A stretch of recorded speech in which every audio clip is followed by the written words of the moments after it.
ባረፍንበት ሆቴል ክፍል በተደበቀ ካሜራ ተቀርጸን ራሳችንን የልቅ ወሲብ ድረ ገጽ ላይ ያገኘነው ያሉት ጥንዶች አነጋጋሪ ሆነዋል። በአውሮፓውያኑ በ2023 አንድ ምሽት ላይ ኤሪክ ማህበራዊ ሚዲያ ላይ የተመለከተ ነበር። ልቅ ወሲብ ከሚታይባቸው ድረገጾች በአንዱ ላይም ፈጽሞ ያልጠበቀውን ነገር ተመለከተ። ጥንዶቹ ወደ ሆቴል ክፍል ገብተው ሻንጣቸውን ያስቀምጣሉ። ከዚያም ወሲብ ሲፈጽሙ ይታያል። እነዚህ ጥንዶች ራሱ ኤሪክና የፍቅር አጋሩ ነበሩ። ቪዲዮውን ከመመልከቱ ከሳምንት በፊት በደቡባዊ ቻይና ሸንዘን በሚገኝ ሆቴል ውስጥ አንድ ምሽት አሳልፈዋል። ነገር ግን ክፍል ውስጥ ብቻቸውን እንደሆኑ ነበር ያመኑት። ነገር ግን በድብቅ ካሜራ ሲቀረጹ ነበር። ኤሪክን ጨምሮ በርካቶች ልቅ ወሲብ በሚመለከቱበት ድረገጽ ላይ ቪዲዮ ተለቋል።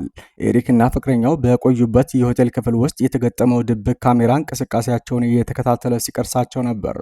በድብቅ ካሜራ የተቀረጸ ልቅ የወሲብ ቪዲዮ በቻይና ቢያንስ ለ10 ሲሰራጭ ቆይቷል።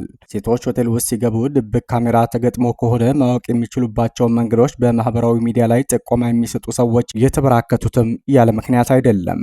በጣም ትናንሽና የተለያየ ቅርጽ ያላቸው ድብቅ ካሜራዎች በስውር ቦታዎች ላይ ተቀምጠው የሰዎችን እንቅስቃሴዎች ይቀርጻሉ። ከወራት በፊት የወጣ ድንጋጌ የሆቴል ባለቤቶች በመኝታ ክፍሎች ውስጥ ካሜራ ተደብቆ ከሆነ ፍተሻ ማድረግ እንዳለባቸው ያስገድዳል። ታዲያ ቢቢሲ ባደረገው ምርመራ በተለያዩ የልቅ ወሲብ ድረገጾች ላይ በሺዎች የሚቆጠሩ በድብቅ ካሜራ ሆቴል ውስጥ የተቀረጹ ቪዲዮዎችን አግኝቷል። አብዛኞቹ ቪዲዮዎች የሚተዋወቁት በቴሌግራም ላይ ነው። የቢቢሲ ዘጋቢ በ18 ወራት ውስጥ ቴሌግራም ላይ የሚተዋወቁ 6 የተለያዩ ድረገጾችን አግኝታለች። በእነዚህ ድረገጾች ከሚቀርቡት የወሲብ ቪዲዮዎች መካከል በ180 የሆቴል ክፍሎች የተቀረጹም ይገኙበታል። እነዚህ ቪዲዮዎች በቀጥታ የሚተላለፉ ጭምርም ናቸው። የቢቢሲ ዘጋቢ ለ7 ወራት ክትትል ያደረገችበት ድረገጽ በ54 ካሜራዎች የተቀረጹ ቪዲዮዎች ተገኝቶበታል ነው የተባለው። ቢያንስ ግማሽ ያህሉ ካሜራዎች በአንድ ጊዜ ጥቅም ላይ ይውላሉ። በእነዚህ ወራት ውስጥ በሺዎች የሚቆጠሩ የሆቴል እንግዶች ቪዲዮ ተቀርጿል ማለት ነው። በርካቶች ቪዲዮ እየተቀረጹ መሆኑን ግን የሚያውቁት ነገር የለም። የሆንግ ኮንጉ ኤሪክ ወጣት ሳለ በድብቅ ይቀረጹ የነበሩ የወሲብ ቪዲዮዎችን ይመለከት ነበር። ሰዎች እየተቀረጹ እንደሆነ አለማወቃቸው ይስበኝ ነበር። ለቀረጻ ተብሎ የተዘጋጀ ልቅ ወሲብ ተውኔታዊ ነው ይላል። ኤሪክ አሁን በ30ዎቹ ዕድሜ ክልል ይገኛል። በድብቅ መቀረጽ ምን አይነት ስሜት እንደሚፈጥር ተረድቷል። አሁን በድብቅ የተቀረጸ የወሲብ ቪዲዮ መመልከት አንዳችም ደስታ አይሰጠውም። ለፍቅረኛው በድብቅ ቪዲዮ መቀረጻቸውን ሲነገራት እየቀለደ ነበር የመሰላት። የሆቴል ቆይታቸው ወደ 1 ሰዓት ቪዲዮ ወርዶ በድረገጽ መለቀቁን ስታውቅ የሥራ ባልደረቦቿና ቤተሰቦቿ ቢያዩት ምን እንደሚፈጠር በማሰብም ትጨነቅ ጀመር። ጥንዶቹ ለሳምንታት ማውራት ተሳናቸው። ቢቢሲ ባደረገው ምርመራ መሰረት በድብቅ ካሜራ ልቅ ወሲብ ከሚያስተላልፉ ኤጀንቶች አንዱ ኤኬኤ ይባላል። የቢቢሲ ዘጋቢ ድረገጹን እንደሚከታተል ደንበኛ ራሷን ስታቀርብ በየወሩ $47 እንድትከፍል ተጠይቃለች። 5 የድብቅ ካሜራ ቪዲዮ አማራጮች በድረገጹ ላይ ይገኛሉ። እንግዶች ሆቴል ክፍላቸው ከገቡ ጀምሮ ቀረጻው ይጀምራል። ቪዲዮዎችን ከመጀመሪያው አንስቶ መመልከት ከመሃል መጀመር ወይም በስልክ ኮምፒውተር ላይ መጫንም ይቻላል ነው የተባለው። ኤኬኤ የተባለው ኤጀንት በቴሌግራም ይዘቱን ያስተዋውቃል። አንደኛው የቴሌግራም ገጽ 10,000 ተከታዮች ያሉት ነው የተባለው። በቴሌግራም ገጹ ላይ በክፍያ የልቅ ወሲብ ቪዲዮዎችን ማግኘት ይቻላል። እንደ አውሮፓውያኑ ከ2017 ጀምሮ የተለቀቁ ከ6,000 በላይ ቪዲዮዎችም ይገኛሉ ነው የተባለው። በቴሌግራም ገጹ ላይ የሚታዩ ጥንዶች ተክለሰውነትና የወሲብ ክህሎትን በተመለከተ የሚነጋገሩ ሰዎችም እንዳሉ ነው የተነገረው። ሴቶችን ጸያፊና ወራጅ በሆነ መንገድ የሚሳደቡም አሉ። ጥንዶች መብራት ሲያጠፉ የሚቆጡ ተመልካቾቹም በቴሌግራም ገጹ ላይ ይገኛሉ። እነዚህ ድብቅ ካሜራዎች ከሚገኙባቸው ሆቴሎች አንዱ ቢቢሲ በማዕከላዊ ቻይና ጂንግዙ ግዛት ውስጥ ደርሶበታል። ድብቅ ካሜራዎቹ የሚቀመጡት ያለ ማስጠንቀቂያ ነው። የቢቢሲ መርማሪ ቡድን ድብቅ ካሜራውን ሲያነሳ ቴሌግራም ገጹ ላይ ተከታታዮች ወዲያው ነበር ቅሬታ ያቀረቡት ነው የተባለው።